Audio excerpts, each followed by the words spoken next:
هدف بوركينا فاسو في منتخب مصر، غلطة الدفاع ولا غلطة الشناوي؟ طب ما تيجي نشوف، يلا بينا. يلا بينا.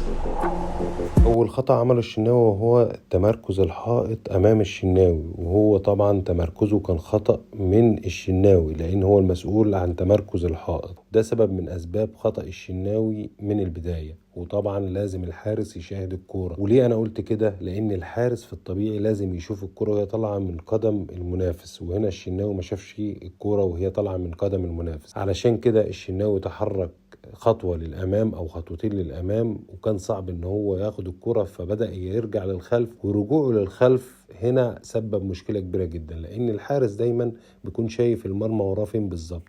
الشناوي هنا ما شافش المرمى، حتى في رجوع الشناوي هنا كان بدأ ياخد كمان خطوة للأمام ثم رجع للخلف. ودايما احنا بنقول في كرة القدم إن هو الثبت، فهو فعلا الثبت، فبدأ يرجع للخلف متأخر جدا. الحاجة المهمة برضو إن أنت أصلا لما طلعت وكنت رجعت كمان، كان المفروض إن أنت ترجع وتقف على خط المرمى، لأن الكرة أصلا بعيدة عنك. يعني لو كان لعبها بالعرض كان هيحطها جون وتنزل من فوق، ولو لعبها لأي حد في الخلف ولعبها لوب كده هتنزل في الجون. فأنت طبعا من البداية وأنا قلت وده الأهم إن أنت تقف على خط المرمى، وده كان لازم الشناوي يعمل كده. طبعا عودة حميدة، والقادم أفضل بإذن الله للشناوي، وأتمنى إن أنت تعمل لي لايك ومتابعة، وبشكركم.